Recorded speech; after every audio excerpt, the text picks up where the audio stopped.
Bienvenue à l'Exponentialiste, une émission pour les personnes comme toi et moi qui croient qu'il existe autre chose. Avec Dieu, il y a une possibilité de repousser nos limites, de repousser nos frontières. Et justement, dans cet objectif, j'aimerais t'offrir un cadeau, une semence dans ta vie, dans ta destinée. C'est ce livre qui s'appelle « Deviens un exponentialiste, 45 conseils pour réaliser ta destinée ». Je te l'offre gratuitement, c'est un cadeau. Tout ce que tu as à faire, c'est que tu vas dans le lien qui apparaît en bas de l'écran et tu peux télécharger gratuitement ce livre. C'est une semence pour toi, pour t'aider à progresser. Et aujourd'hui, j'aimerais parler de comment avoir une vie de triomphe. J'aimerais t'annoncer que Dieu désire que nous soyons vainqueurs. Dieu désire que nous soyons vainqueurs dans la vie. Il y a beaucoup de gens qui marchent malheureusement la tête basse à cause d'échecs, à cause d'un sentiment d'infériorité, à cause d'un passé lourd, à cause d'une réalité qui est un peu compliquée. Mais j'aimerais aujourd'hui t'aider à relever la tête, non pas parce qu'on est meilleur, non pas parce que tu es différent de ce que tu étais hier, mais parce qu'avec Dieu, il est possible d'avoir une vie triomphante. Il est possible de marcher la tête haute, fier, parce que Dieu est avec nous. Et aujourd'hui, je veux briser sur ta vie ce joug peut-être que tu tolères, un joug de défaite. Il y a beaucoup de gens, il y a même des églises parfois qui marchent dans la défaite avec un discours défaitiste, avec une mentalité de défaite, mais on va renverser cette forteresse aujourd'hui. Et l'un des textes parmi mes textes préférés dans la Bible qui m'a beaucoup impacté, c'est cette déclaration de l'apôtre Paul à la fin de sa vie. Quand on regarde les années de ministère de l'apôtre Paul, on voit très bien qu'il a essuyé des grosses défaites, des combats, de la prison, des persécutions, des difficultés. Quand je parle d'une vie de triomphe, je ne parle pas d'une vie où il n'y a pas de problème, je ne parle pas d'une vie où on n'a pas des moments de découragement, mais je parle d'une vie où on surmonte ces choses, une vie où il y a une victoire. Et c'est pour ça que quand il dit dans 2 Timothée au chapitre 4, versets 7 et 8, il dit « J'ai combattu le bon combat, j'ai achevé la course, j'ai gardé la foi, et désormais la couronne de justice m'est réservée. » Il n'a pas le langage de quelqu'un qui est défait. Il n'est pas à la fin de sa vie avec l'amertume et puis j'ai fait tout ça pour rien. Non, il a vraiment un discours de triomphe. Et quand il dit « j'ai combattu », le mot grec qu'il utilise, c'est fort, c'est le mot agonizomai, qui parle de se battre pour un prix, qui parle d'une compétition, qui parle de souffrir pour gagner. Comme les athlètes olympiques d'une certaine façon. Et quand il dit « j'ai achevé la course », le mot « achevé », c'est le mot « téléo » qui parle de « accompli ». En anglais, on dit « fulfilled », je l'ai accompli. J'ai eu des défis, mais j'ai réussi. Et c'est ce que je veux semer en toi aujourd'hui pour que tu puisses accomplir pleinement et devenir tout ce que Dieu veut que tu deviennes.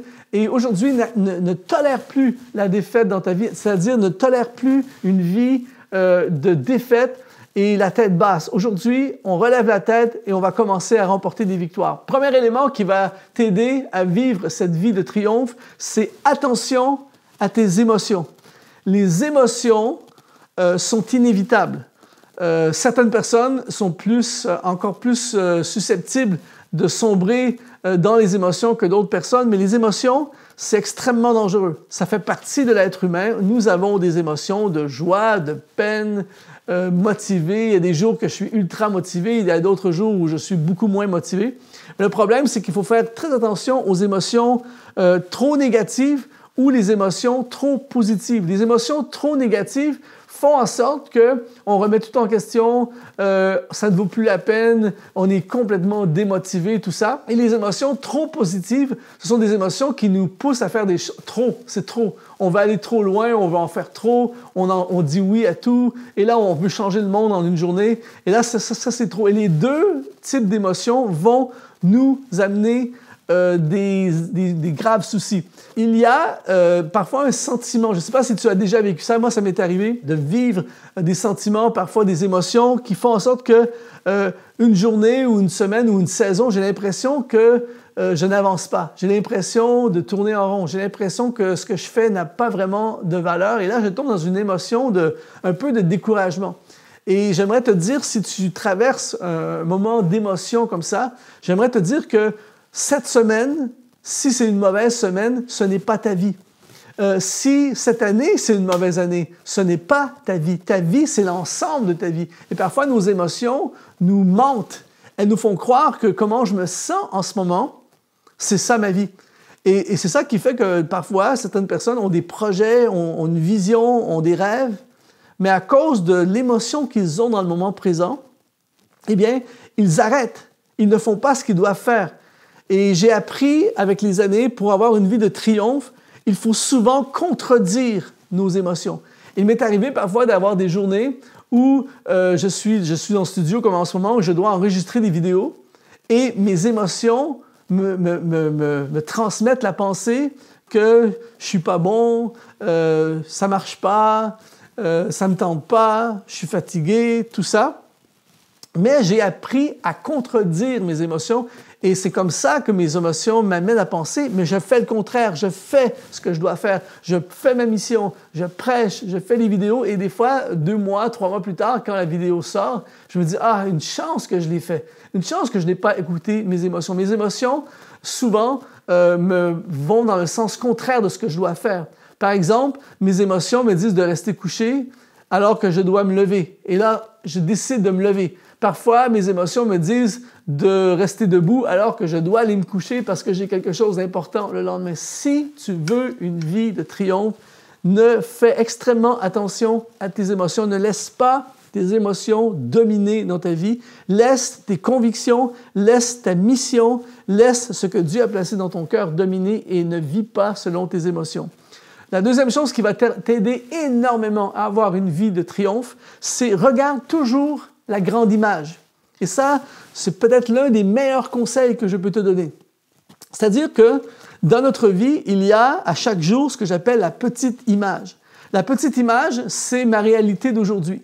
C'est ma situation financière d'aujourd'hui. C'est comment les gens me traitent aujourd'hui. C'est comment je me sens aujourd'hui. C'est l'agenda, le programme de ma journée. Ça, c'est la petite image. Et des fois, tu peux te lever un jour et c'est une mauvaise journée ou c'est un mauvais contexte.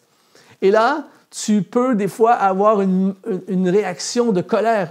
Quelqu'un n'est pas gentil avec toi, quelqu'un a une mauvaise attitude avec toi. Et si tu regardes que la petite image, tu réponds à la personne, tu blesses la personne, tu entres en conflit avec la personne. Mais celui ou celle qui pense en mode grande image, il se dit, aujourd'hui, ce que j'ai dans mon programme ne m'intéresse pas vraiment ou ça demande beaucoup de sacrifices, ça ne me tente pas, mais quand je regarde la grande image, ce que je dois faire aujourd'hui va contribuer énormément à ce que je dois faire dans le futur. Ma façon de traiter cette personne, aujourd'hui, j'aurais envie de lui répondre, j'aurais envie de faire un conflit, de manifester ma colère, mais la grande image me dit, cette personne a des relations qui sont importantes dans ma vie, cette personne, peut-être qu'elle est dans un mauvais état d'esprit, elle sera mieux la semaine prochaine. Cette personne, si je crée un conflit avec cette personne, elle va parler en mal de moi à un tel, à une telle, et là, ça va dégénérer en un problème beaucoup plus grand. Donc, je regarde la grande image. Quand j'ai envie de rester couché certains matins, je pense à tout ce que j'ai à faire dans la journée. Je pense au bénéfice de me lever, de passer un temps dans la prière, dans la parole de Dieu, et à quel point ça va être bon pour moi dans le futur. Donc, je ne laisse pas la petite image guider ma vie. Je vis ma vie en fonction de la grande image. Et je peux t'assurer que ça va changer énormément ta vie. En anglais, ils disent « don't dwell ». Dwell, ça veut dire « habiter ». Et en fait, le problème de beaucoup de personnes, c'est que, par exemple, si en ce moment, ils sont dans des difficultés, c'est comme s'ils établissent leur maison dans la difficulté. Celui qui voit la grande image, il dit « c'est temporaire, ça va passer, ça va se solutionner, il ne faut pas se décourager, il ne faut pas arrêter parce qu'il va y avoir dans une semaine, dans un mois, il va y avoir des solutions et on va passer au travers. » Ne fais pas ton habitation dans la difficulté ou dans la petite image. Pense toujours en mode grande image. La troisième chose qui va t'aider énormément à avoir une vie de triomphe, c'est ne pas garder tes frustrations à l'intérieur. Il y a des gens, peut-être que tu as déjà rencontré quelqu'un comme ça ou peut-être que tu as déjà fait ça, c'est que par exemple dans le milieu de travail ou dans leur église, ils vivent une déception, ils vivent une blessure, ils vivent une frustration, ils vivent quelque chose qu'ils trouvent injuste et ils gardent à l'intérieur.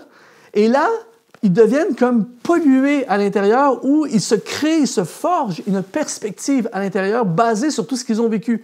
Et là, le problème de ça, c'est que tu vois les gens à la lumière de ce que tu t'es forgé. Par exemple, si ton patron n'a pas été gentil avec toi il y a 6 mois, et ensuite il a donné une promotion à quelqu'un d'autre, et ensuite il t'a critiqué quelque chose, et là tu as accumulé toutes ces choses pendant des mois, la prochaine fois qu'il va faire quelque chose, tu ne vas pas voir la situation à la lumière de ce qui vient d'arriver, tu vas voir la situation à la lumière de tout ce que tu as accumulé. Alors, il peut faire un truc très, très banal, mais là, tout à coup, tu vas exploser. On a souvent vu des gens comme ça faire claquer la porte, tout abandonner, tout ça, et tu t'aperçois, quand tu vas un peu plus profond, tu t'aperçois qu'il y avait de l'accumulation depuis des mois et parfois certaines années.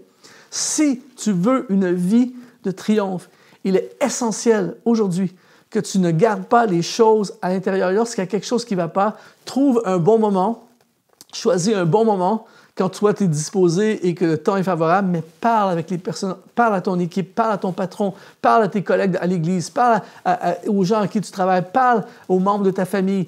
Ne garde pas les choses à l'intérieur, n'accumule pas des choses à l'intérieur parce que je peux t'assurer qu'éventuellement, ça va exploser et quand ça explose, ça fait beaucoup de dommages et c'est ça qui amène des défaites, c'est ça qui amène des échecs, c'est ça qui amène des divisions, c'est ça qui amène des conflits et parfois même de la dévastation dans notre vie. Ne garde pas les choses à l'intérieur. 4e chose qui va te permettre de vivre une vie de triomphe, c'est de bien reconnaître les saisons de notre vie.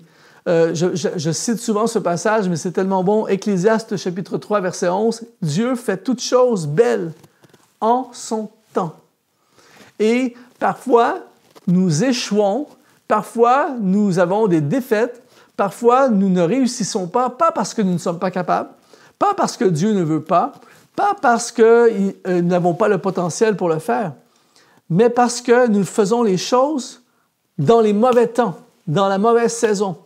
J'avais vu un jour ce reportage sur un fruit en Jamaïque qui s'appelle le ackee. Le ackee est un fruit très, très bon que les gens apprécient énormément. Mais si tu manges le ackee alors qu'il n'est pas encore mûr, eh bien, tu risques de t'empoisonner au point même qu'il peut te tuer. Donc, un bon fruit, mais s'il n'est pas dans la saison, ça peut dégénérer en catastrophe. Et c'est souvent comme ça dans nos vies. C'est-à-dire que on est pressé, on veut faire les choses tout de suite, on veut acheter la maison tout de suite, on veut graduer tout de suite, on veut se payer tout ce qu'on a envie de se payer tout de suite, on n'attend pas, on veut se lancer dans le ministère tout de suite. Je me souviens, j'ai été refusé à l'école biblique à l'âge de 18 ans parce qu'on disait que j'étais trop jeune et j'étais frustré, je me disais c'est pas possible, je suis prêt, tout ça. Et finalement, il a fallu que j'aille sur le marché du travail pendant 1 année. Ensuite, revenir à l'école biblique l'année suivante. Et au début, je ne comprenais pas, mais par la suite, j'ai compris que c'était vraiment une bonne chose. J'ai beaucoup de choses que j'ai appris pendant cette année-là qui m'ont permis de prendre en maturité. Alors, ce n'était juste pas la saison. Et il y a beaucoup de défaites, beaucoup de difficultés dans notre vie qui sont connectées au fait que nous ne sommes pas dans la saison. Alors, si tu veux une vie de triomphe, essentiel, hyper important de reconnaître les saisons de ta vie. Aujourd'hui, je veux t'encourager à chercher ces 4 éléments et à aspirer à une vie de triomphe. Je vais un pas plus loin, je veux déclarer par la foi sur ta vie. J'appelle la victoire dans le nom de Jésus sur ta vie. Je déclare cette saison, cette période ou cette longue période de défaite, elle se termine aujourd'hui et tu entres dans la victoire car c'est la volonté de Dieu pour ta vie que nous puissions marcher, que tu puisses marcher dans la victoire. Je te propose, encore une fois, de télécharger gratuitement ce livre, Deviens un exponentialiste. C'est un cadeau. Tu vas dans le lien qui apparaît dans le bas de l'écran et tu peux télécharger ce livre. C'est un cadeau, une semence dans ta victoire à venir. Ici Luc Dumont, ça a été un honneur de te servir. Sois exponentialisé.